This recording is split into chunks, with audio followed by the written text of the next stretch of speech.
الله أكبر الله أكبر الله أكبر لا إله إلا الله الله أكبر الله أكبر ولله الحمد الله أكبر الله أكبر الله أكبر لا إله إلا الله الله أكبر الله أكبر ولله الحمد. أعوذ بالله من الشيطان الرجيم. بسم الله الرحمن الرحيم. إن الحمد لله نحمده ونستعينه ونستغفره ونستهديه ونعوذ بالله من شرور أنفسنا ومن سيئات أعمالنا. من يهده الله فهو المهتدي ومن يضلل فلن تجد له وليا مرشدا.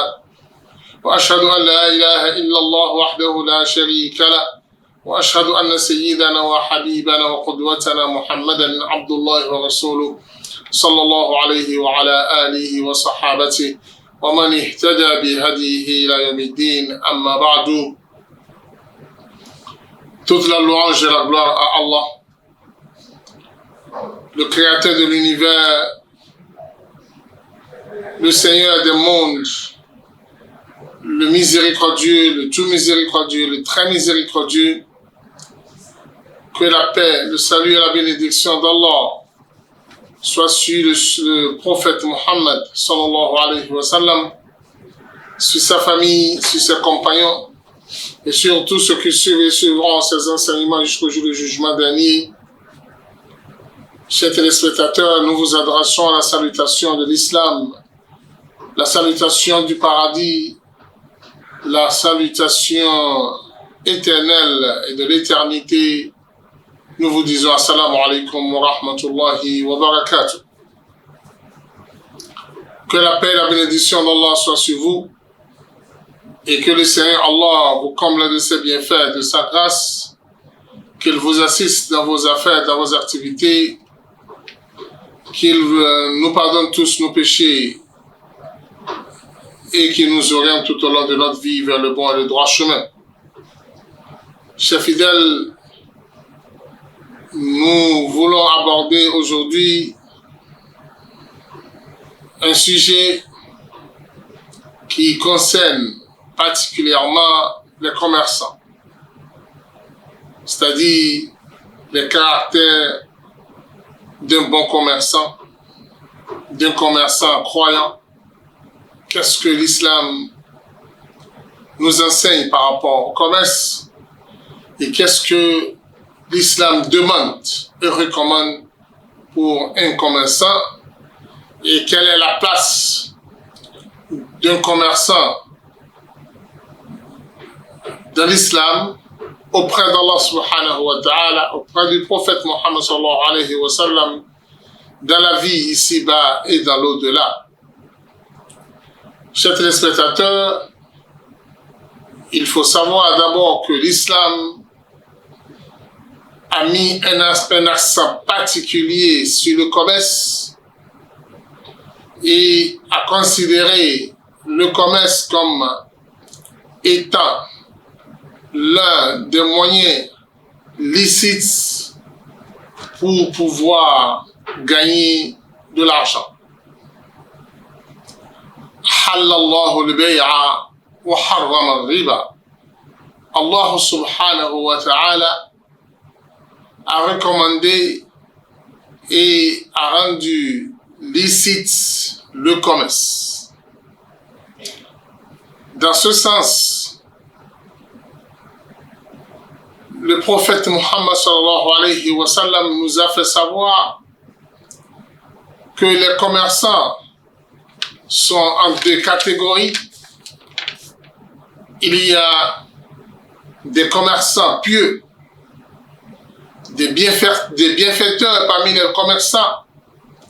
Il y a aussi à la fois des pervers et des malfaiteurs parmi les commerçants. Nous ne sommes pas là aujourd'hui pour parler des malfaiteurs et des pervers et des gens qui font leur commerce uniquement pour des objectifs mondains et qui n'ont aucun souci par rapport à la religion d'Allah, par rapport à l'au-delà, par rapport à leur père humain avec qui ils font le commerce.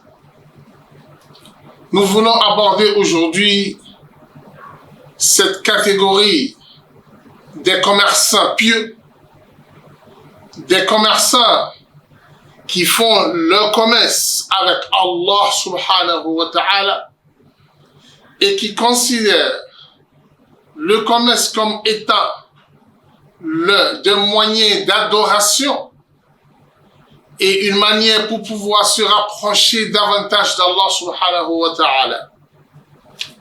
Le commerce est au service de l'islam, est au service de l'humanité, est au service de leur patrie.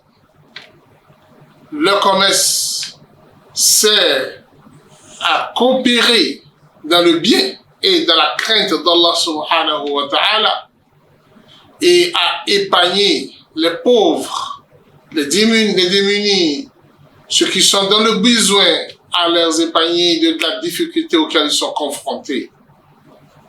Nous voulons parler des commerçants dont le prophète Mohammed sallallahu alayhi wa sallam a dit qu'ils sont dans le sentier d'Allah subhanahu wa ta'ala.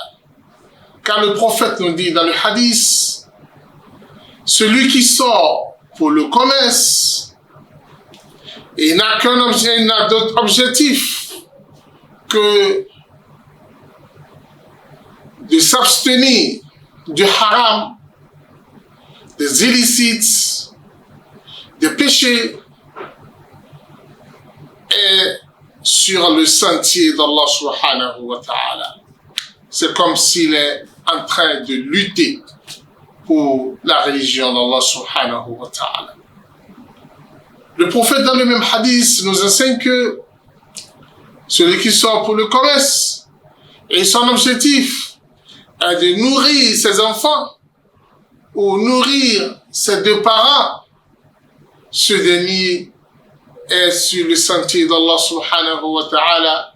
Le prophète confirmant cela en disant Innama turzaquna bidu'afaikum.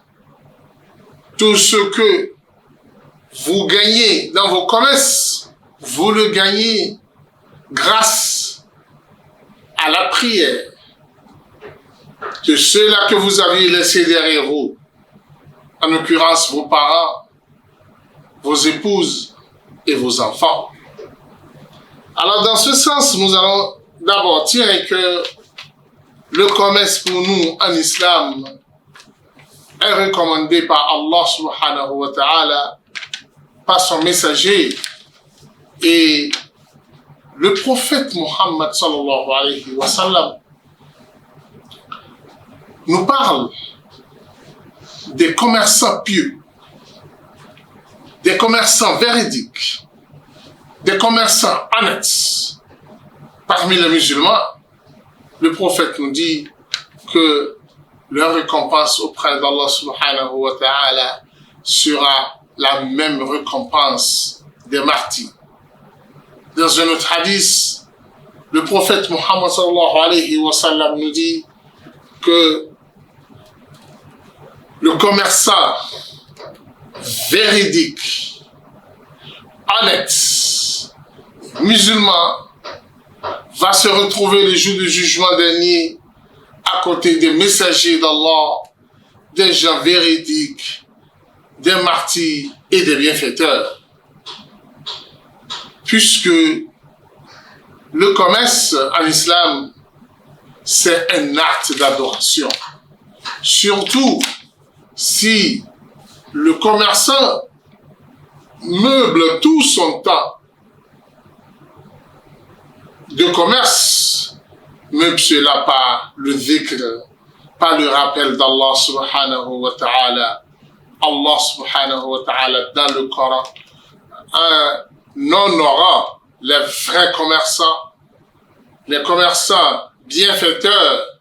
Allah dit رجال لا تلهيهم تجارة ولا بيع عن ذكر الله وإقام الصلاة وإيتاء الزكاة يخافون يوما تتقلب فيه القلوب والأبصار ليجزيهم الله أحسن ما عملوا ويزيدهم من فضله والله يرزق من يشاء بغير حساب. Ceci dans la sourate Nour, verset 36 jusqu'au 38, après qu'Allah subhanahu wa ta'ala nous a fait savoir qu'il est lumière et que toute la lumière vient de lui et qu'aucune lumière ne peut dépasser la lumière d'Allah. Et lorsque vous vous rattachez à la lumière d'Allah subhanahu wa ta'ala, vous serez honoré, vous allez obtenir la plus haute place du paradis. Vous serez honoré ici-bas et dans l'au-delà. Allah subhanahu wa ta'ala nous rappelle l'importance des mosquées en nous disant fi buyutin adhina Allahu an turfa'a wa yudhkara fiha ismuh. La lumière d'Allah subhanahu wa ta'ala se trouve dans les mosquées d'Allah.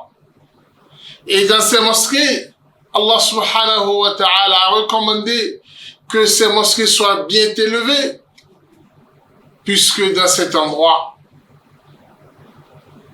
في بيوت أذن الله أن ترفع ويذكر فيها اسمه يسبح له فيها بالغدو والآصال رجال. Des hommes. Quelle catégorie des hommes? Allah dit لا تلهيهم تجارة ولا بيع عن ذكر الله. Les négoces, les achats, les ventes ne les empêchent jamais, ne les distraient jamais du rappel d'Allah subhanahu wa ta'ala. C'est-à-dire, ils ne trouvent jamais d'échappatoire parce qu'ils sont dans le commerce, parce que c'est les commerçants, parce que c'est les négociations. Je ne peux pas les laisser et aller prier. Allah subhanahu wa ta'ala dit, les mosquées sont faites et la lumière d'Allah sont réservées à qui? À des hommes dont le commerce, l'achat et les ventes ne les distraient jamais de la mosquée d'Allah, ne les distraient jamais du rappel d'Allah subhanahu wa ta'ala, ne les distraient jamais de la prière, ne les distraient jamais de la zakat. في بيوت أذن الله أن ترفع ويذكر فيها اسمه يسبح له فيها بالغدو والآصال رجال لا تلهيهم تجارة ولا بيع عن ذكر الله وإقام الصلاة وإيتاء الزكاة يخافون يوما تتقلب فيه القلوب والأبصار. Tout le temps que tu les rencontres, tu vas les voir. Ils ont la peur dans le cœur. Ils ont peur de quoi? Ils n'ont pas peur de l'échec dans le commerce. Ils n'ont pas peur de la mévente. Ils n'ont jamais peur de tout cela. Ils ont seulement peur du jour du jugement dernier. Ce que nous sommes en train de faire là, comment allons-nous faire pour pouvoir rencontrer Allah subhanahu wa ta'ala avec satisfaction, où Allah sera satisfait de nous et nous serons agréés auprès de lui. C'est ça leur objectif.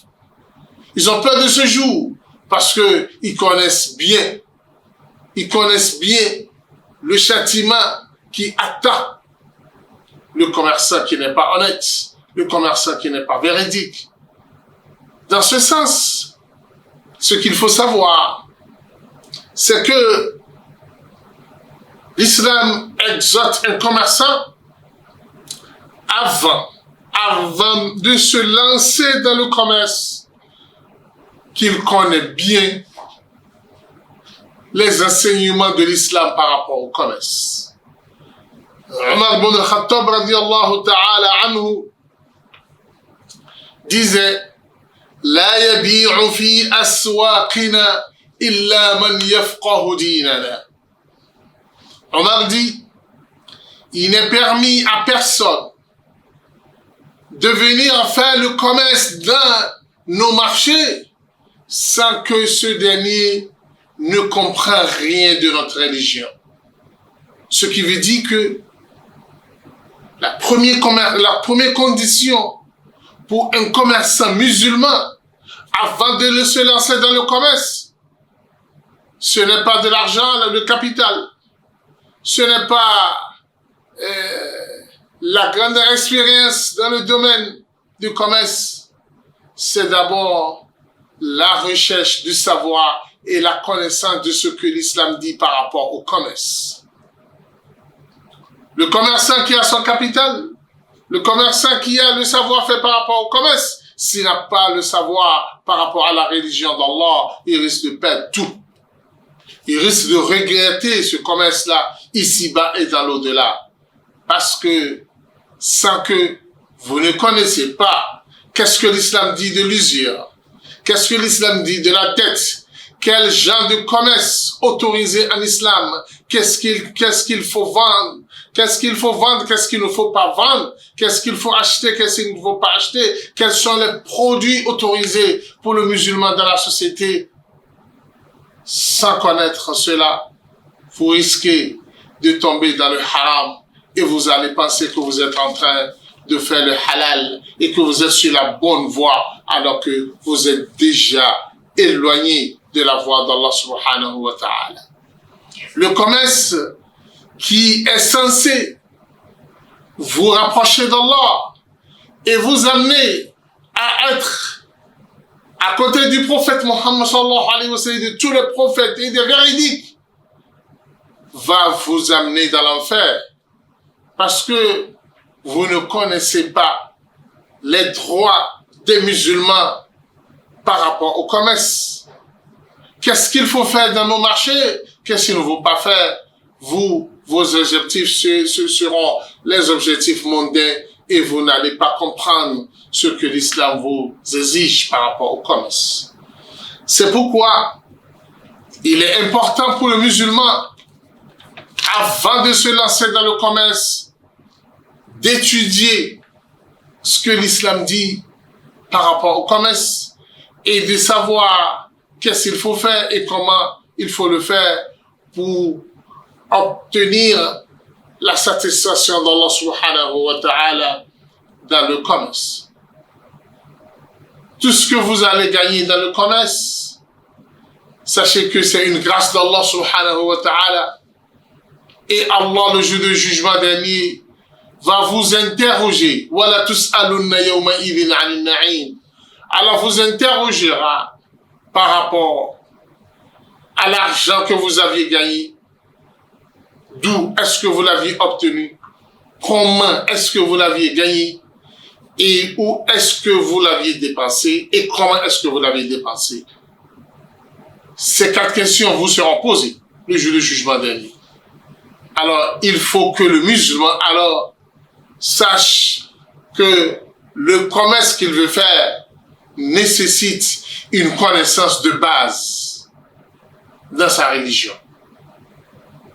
C'est pour cela que nous voulons vous éclaircir aujourd'hui par rapport à ce commerçant qui est considéré comme un commerçant véridique auprès d'Allah subhanahu wa ta'ala. Qu'est-ce qu'il lui faut pour être commerçant véridique? D'abord, il y a des éthiques par rapport au marché. Lorsque le musulman rentre dans un marché, pour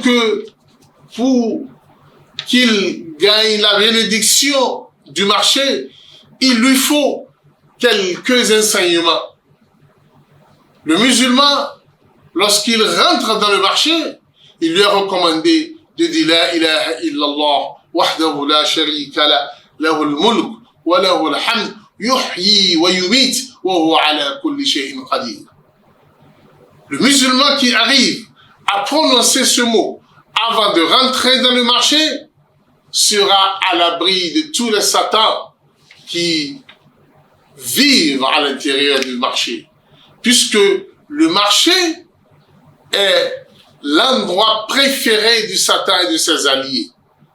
C'est pour cela le prophète Mohammed sallallahu alayhi wa sallam a dit Ahabbul biqa'i ila Allahi masajiduha wa abghaduha ila Allahi aswaquha.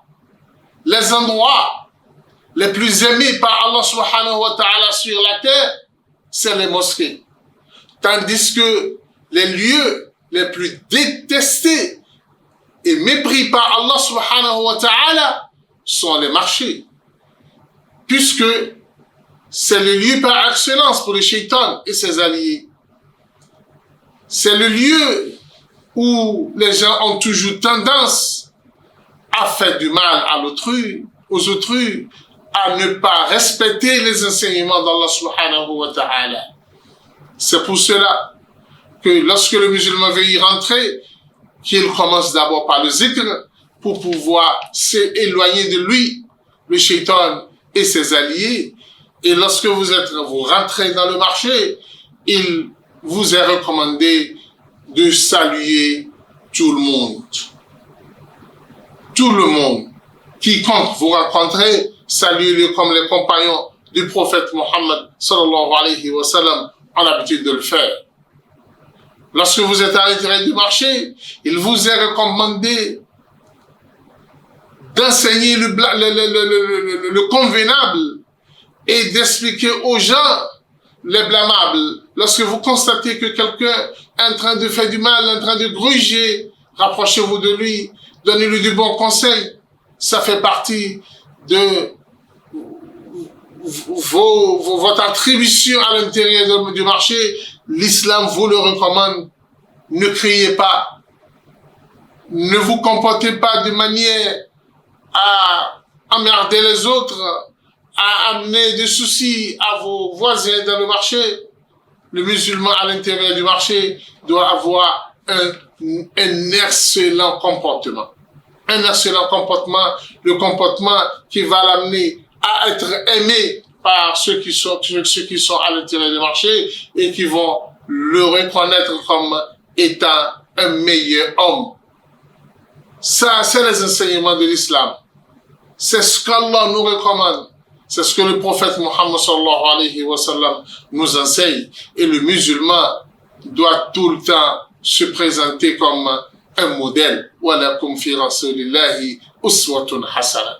Le musulman doit être un modèle et par le passé, nos prédécesseurs dans cette religion n'étaient que des modèles dans les marchés, ce qui a fait que ils ont conquis beaucoup de territoires sans guerre, sans lutte, simplement à travers leur comportement dans les marchés, parce que les musulmans sont de nature à être des commerçants. Le commerce, c'est le travail préféré des musulmans un peu partout dans le monde. Ils sont les meilleurs commerçants, ils sont les meilleurs à savoir comment manipuler de l'argent pour pouvoir apporter de bons gains et de très bons bénéfices qui respectera l'enseignement d'Allah et du prophète Mohammed sallallahu alayhi wa sallam. Alors dans ce sens, nous vous reviendrons après la pause pour vous parler des comportements du bon musulman et comment est-ce que le musulman va faire pour obtenir sa place auprès d'Allah subhanahu wa ta'ala le jour du jugement. Assalamu alaikum warahmatullahi wabarakatuh. Ìkànnì tẹ́ ń wò yìí náà ní ìkànnì Sunna TV. Níbi tí àwọn onímọ̀ ti ń tẹ ìmọ́lẹ̀ sórí ẹ̀sìn Islam látòrí Sunna TV. Ìmọ́lẹ̀ nínú Sunna Nabi Muhammad sallallahu alayhi wa sallam. Ní gbogbo ìgbà ní kẹ́ ẹ máa wò wá tí ẹ sì máa rí ẹ̀kọ́ ìsìn kọ́ lórí ìkànnì yìí náà ni o. Òun ló múlẹ̀ rẹ̀kẹ̀tẹ̀ yàtọ̀ yìí. Gbogbo mùsùlùmí lọ́kùnrin àti lóbìnrin ẹ jẹ́ ká máa wo Sunna TV. Ẹ jẹ́ àwọn ọmọ wa náà máa wo Sunna TV kí wọ́n lè bá ní ìmọ̀ tó péye nípa Sunna.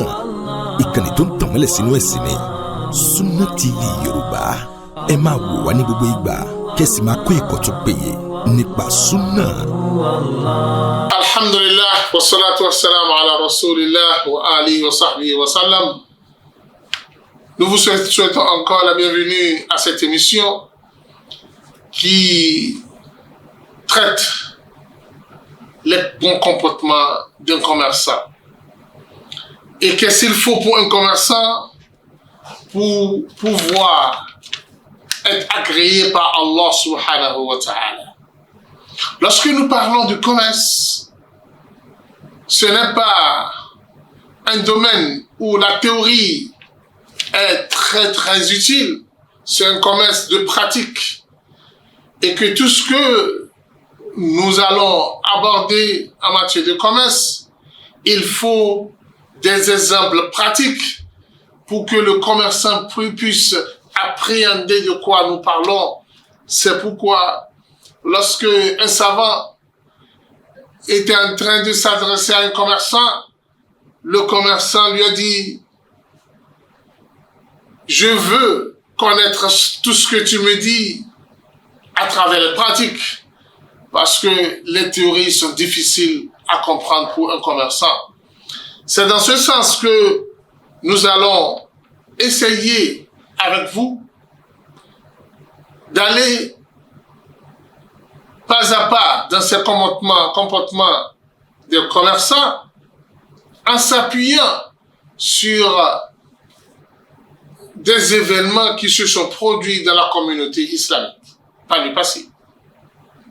Au moment où les commerçants musulmans étaient à la fois des savants, des connaisseurs de la religion. Ils sont à la fois des connaisseurs des savants et ils sont à la fois des commerçants. Venez voir les marchés dans la communauté musulmane. Il était comment? De nos jours, Allah subhanahu wa ta'ala seul connaît qui sont ceux-là qui font le commerce aujourd'hui. Est-ce que nous avions des savants, des connaisseurs de la religion? Est-ce qu'ils sont au marché? Est-ce qu'ils apprennent le commerce et s'ils sont dans ce domaine? Le constat est vraiment amer. Les anciens imams étaient des grands commerçants. Abu Bakr Siddiq radiyallahu ta'ala anhu, le premier calife de l'islam et le compagnon et l'ami intime du prophète Muhammad sallallahu alayhi wa sallam, était un grand commerçant. Omar était un commerçant, ce qui veut dire que ceux qui ont porté au haut le flambeau de l'islam l'avaient porté au haut à travers le commerce, puisque la religion d'Allah a besoin de l'argent. Tout ce que vous voulez faire dans la religion, c'est à travers l'argent qu'Allah subhanahu wa ta'ala vous a donné. Je disais, lorsque les marchés des pays musulmans étaient dans les mains des savants, les marchés étaient des modèles pour les autres communautés. Dommage. De nos jours, ceux qui sont au marché ne connaissent pas grand chose de l'islam, ne comprennent pas grand chose de l'islam. D'autres ne veulent même pas entendre parler. Ce qui nous a amené à voir dans nos marchés aujourd'hui rien que la tricherie, rien que la trahison, rien que l'escroquerie, les mensonges par ici, là-bas, la perversité dans toutes les couleurs. L'objectif principal est de devenir l'argent ou rien.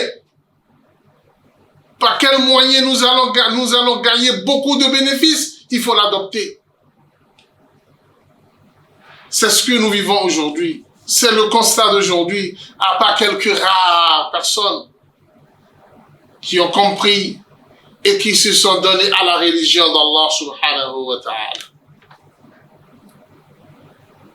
Que nos commerçants sachent que le commerçant pervers, rien ne l'attend à part l'enfer auprès d'Allah subhanahu wa ta'ala. Nous sommes là aujourd'hui pour donner quelques enseignements à ces commerçants véridiques qui cherchent le paradis, qui veulent mettre la religion d'Allah au centre de leur commerce. comment devenir un commerçant véridique, honnête, aimé par Allah subhanahu wa ta'ala, dont le paradis vous sera garanti.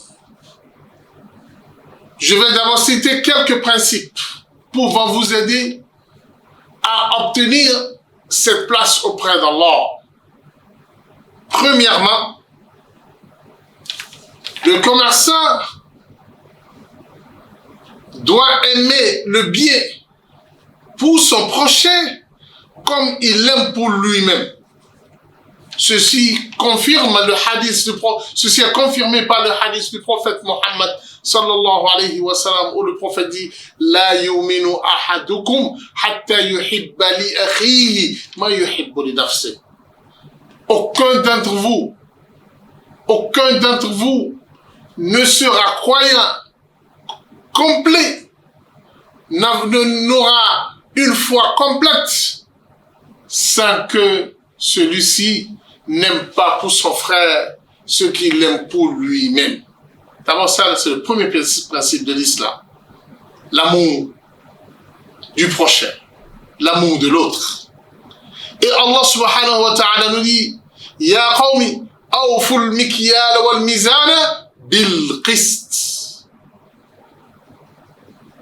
Faites en sorte que vos mesures de poids, ou bien d'autres mesures que vous utilisez, il faut que ces mesures soient pleines. Et que vous soyez juste dans vos mesures. Wala tabkhasu an-nasa ashya'ahum. Et ne grugez pas les biens des gens. Attention, gruger, c'est-à-dire diminuer. La tabkhasu al-bakhsu, c'est diminuer et avec défaut. Vous savez que le produit a des défauts, vous diminuez encore plusieurs mots à la fois et vous vendez encore cher. Imaginez comment est-ce que cela peut agréer l'acheteur. Allah dit la tabkhasun nasa ashya'ahum. Al-bakhs en arabe veut dire diminuer un produit malgré que ce produit a déjà des défauts et vendez-le encore cher. C'est ça le bakhs. Allah l'a interdit rigoureusement parce que lorsque vous faites cela, vous êtes en train de semer la désordre. Vous êtes en train de semer le désordre sur la terre. Vous êtes en train de semer, vous êtes en train de détruire la terre d'Allah subhanahu wa ta'ala. Alors Allah dit, faites beaucoup attention par rapport à cela. Alors le premier point, c'est que vous devez aimer pour votre prochain ce que vous aimez pour vous-même. Je vous donne simplement un exemple de l'un des imams, des grands imams de l'islam, en l'occurrence l'imam Abu Hanifa. Je l'ai dit tantôt, lorsque les grands imams, les savants de l'islam étaient à la tête de commerce dans la communauté musulmane, nous avions un marché sain. Nous avions des marchés sains dans la communauté musulmane. Abu Hanifa, un jour, en étant un grand commerçant, en respectant les enseignements du prophète Mohammed sallallahu alayhi wa sallam dans le commerce, une dame était allée voir l'imam Abu Hanifa, voulant vendre un pain de soie, un soie en pain, et il a présenté ceci à l'imam. L'imam, j'aimerais vendre ceci. L'imam dit à la dame, à combien vous vendez cela? La dame a dit, par exemple, 100 000 francs. L'imam Abu Hanifa sait très bien que le coût de ce pain dépasse 500 000. Abu Hanifa a dit, non, madame, je ne peux pas acheter ça de vous à ce prix. Augmentez le prix. Comprenez bien? Abu Hanifa, par respect par Allah subhanahu wa ta'ala, sachant que s'il te dit Ah, alhamdulillah, je gagne. Et il prend cela malgré qu'il sait que c'est le coût de ce pain-là, c'est à 500 000. Il sait ce que ça va le coûter devant Allah subhanahu wa ta'ala. Il sait ce que ça va coûter son commerce. L'avenir de son commerce, ici-bas et dans l'au-delà, est plus important pour lui que ce gain qu'il va gagner. Il dit à la dame, non, je peux pas acheter ça de vous à ce prix. Votre pain, son prix dépasse 100 000. La dame a dit alors 200 000. Abu Hanifa dit non. La dame dit 300 000. Abu Hanifa dit non. La dame dit 400 000. Abu Hanifa dit non, là je ne vais plus vendre. Abu Hanifa dit non. Tu peux pas, si tu veux, tu ne peux pas me vendre ça moi. Alors, j'autorise une autre personne d'acheter ça de toi. Et une dame s'est présentée voulant l'acheter. La dame a dit non, le coût de ce pain, c'est à 500 000. Et c'est à 500 000 qu'elle a acheté ça de la dame. Voilà la vérité.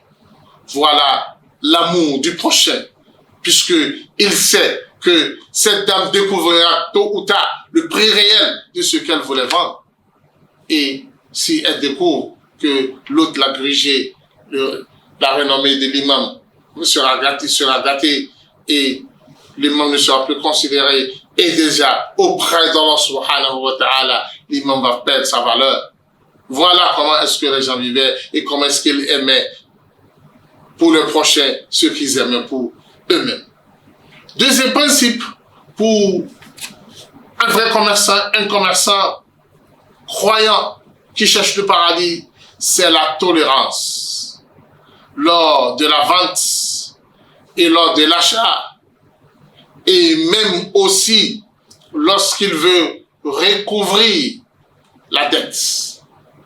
Le prophète Muhammad sallallahu alayhi wa sallam nous dit dans le hadith qu'Allah subhanahu wa ta'ala accorde sa grâce à une personne qui est tolérant lorsqu'il vend. Oui, lorsque vous vendez, soyez tolérant par rapport au prix.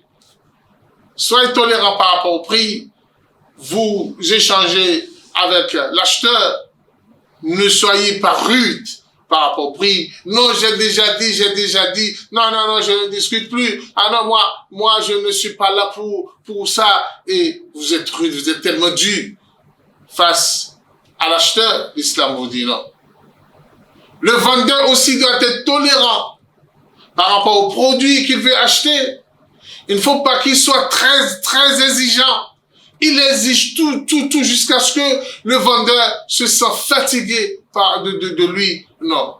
Soyez tolérant, l'islam vous enseigne.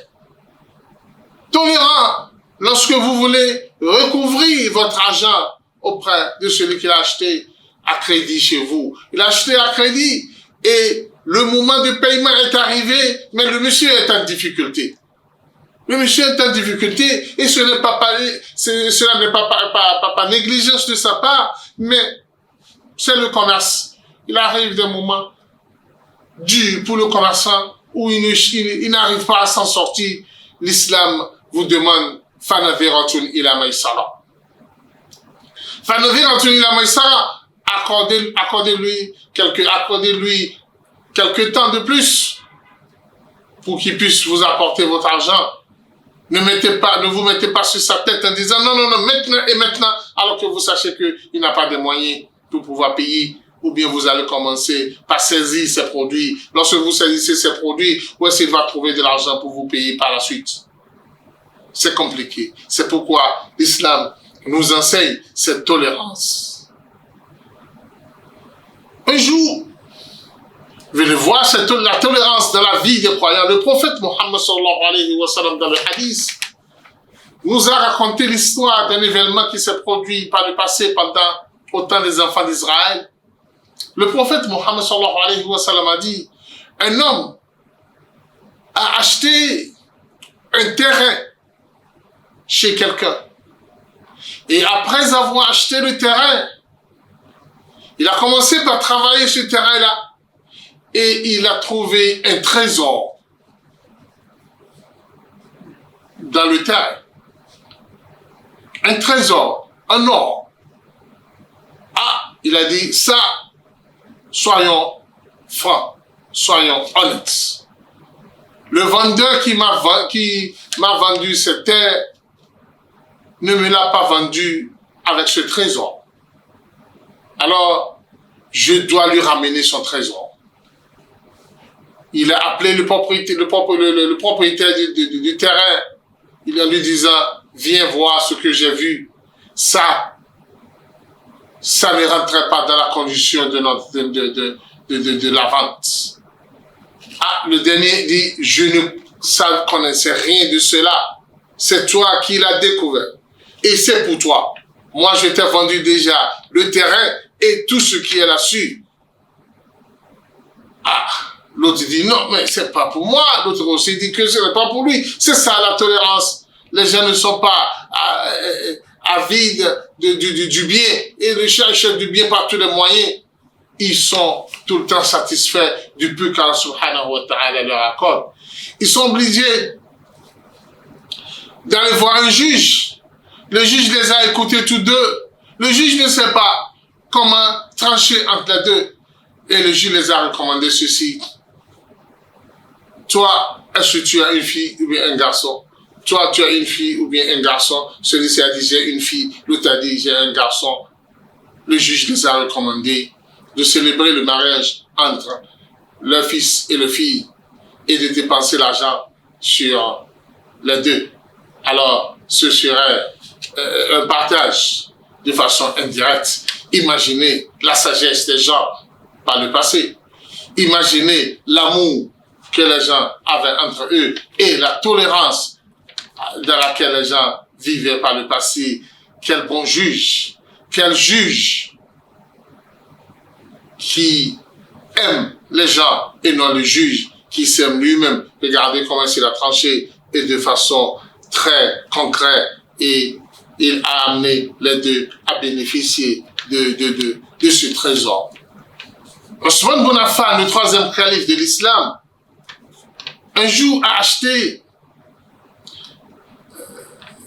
un terrain auprès d'un frère musulman où ils se sont entendus sur le prix.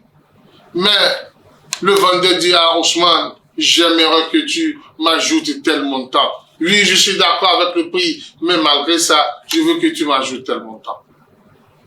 Ousmane a dit, mais tu n'es pas d'accord du prix sur lequel nous sommes entendus. Il a dit, je suis d'accord, mais je veux que tu m'ajoutes quelque chose. Ousmane lui a ajouté ce montant en récitant le hadith du prophète Mohammed sallallahu alayhi wa sallam, rahimallahu imra'an samhan idha ba'a wa idha ishtara wa idha ittaba. Et moi, ce que je viens de faire, je cherche par là la grâce d'Allah subhanahu wa ta'ala, la miséricorde. Et cette prière que le prophète a fait pour celui qui est tolérant, c'est cette prière-là que je cherche. C'est pour cela que je lui ai donné cet argent. Toi, commerçant, par amour pour l'argent, tu vas dire non, on a entendu, je te donnerai plus rien. Ah non, vas-y. Et des fois, vous rentrez dans la bagarre de façon inutile.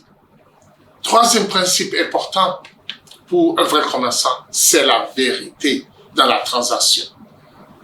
La vérité dans toutes les étapes de la transaction. La vérité par rapport au produit. La vérité au niveau des prix. Parce qu'il faut faire beaucoup attention. Nos expressions par rapport au montant du produit, c'est important. De nos jours, oui, le commerçant n'est pas appelé à dire le prix avec lequel il a acheté, mais il faut qu'il évite les wallahi, qu'il jure par Allah, par le nom d'Allah, sans cesse. Wallahi, je l'ai acheté à 10 000 francs, je l'ai acheté à 5 000 francs. Qui t'a demandé de dire wallahi? C'est wallahi que tu dis, alors que toi-même tu sais que c'est faux, rien de vérité, et tu rattaches le nom d'Allah au mensonge. Allah subhanahu wa ta'ala nous met en garde dans le Coran. وَلَا تَجْعَلُوا اللَّهَ عُرْضَةً لِأَيْمَانِكُمْ. Vous, wallahi, non. Ne mettez pas le nom d'Allah n'exposez pas le nom d'Allah à ces mensonges que vous faites. Allah vous met en garde dans le Coran. Et le prophète Muhammad sallallahu alayhi wa sallam dit, celui qui jure pour pouvoir gagner quelque chose, qu'il sache que oui, le fait de jurer va faire augmenter son bénéfice, mais au même moment, ça va détruire son gain.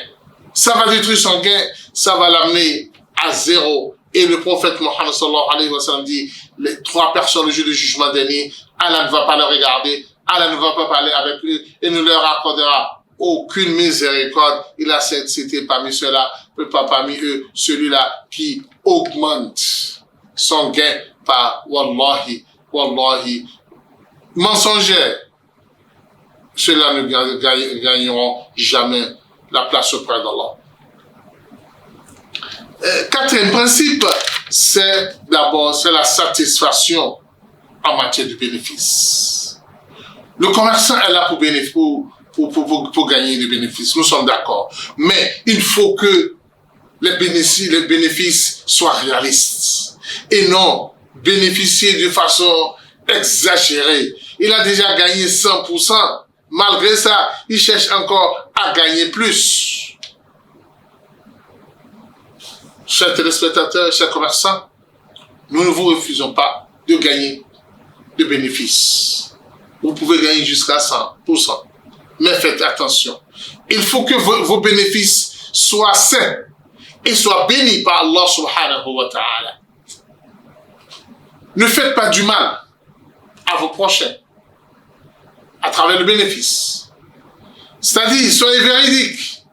C'est pas parce que vous voulez gagner des bénéfices qu'il faut le gruger dans l'originalité du produit et aussi et vous leur vendez des choses qui ne sont pas qui ne sont pas originales et vous leur dites que c'est original. Faites beaucoup attention.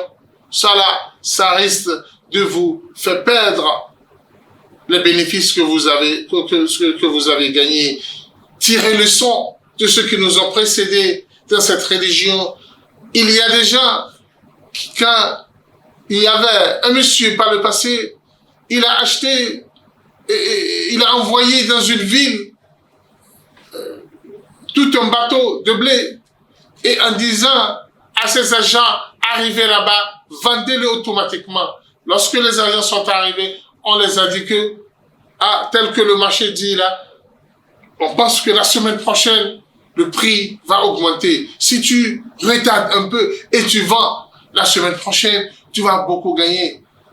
Alors que son chef lui a dit de vendre automatiquement, il a retardé cela à la semaine prochaine et il a gagné plus que 100%. Il appelle maintenant son chef pour lui informer que voilà ce que j'ai fait, voilà ce que j'ai gagné.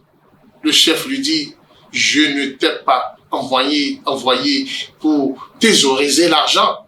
Ce que tu viens de faire, c'est une manière de thésauriser l'argent et par là, tu m'as mis dans le péché. Le tiers que j'allais gagner me suffisait. Maintenant, tu me fais gagner 100% alors que dans mon commerce, je sais comment est-ce que je le faisais jusque-là. Tu veux me mettre dans le péché, tu veux me mettre à affronter Allah subhanahu wa ta'ala. Alors, dans ce sens, tout ce que tu as gagné là, utilise-le pour la sadaqa, aux pauvres et aux démunis. Je ne le veux plus. Je ne le veux plus parce que je ne connais plus ce qui est pour moi. Je ne connais plus ce qui est pour autrui dans ce que tu as gagné. Alors, le musulman doit être comme ses croyants. Il faut qu'on se rappelle tout le temps que le fait de diminuer les mesures, par votre manière, comme on le fait aujourd'hui, on tape le dessous, ou bien si c'est les mètres, on essaye de gérer les mètres de manière à ce qu'on gagne quelques centimes et et ainsi de suite.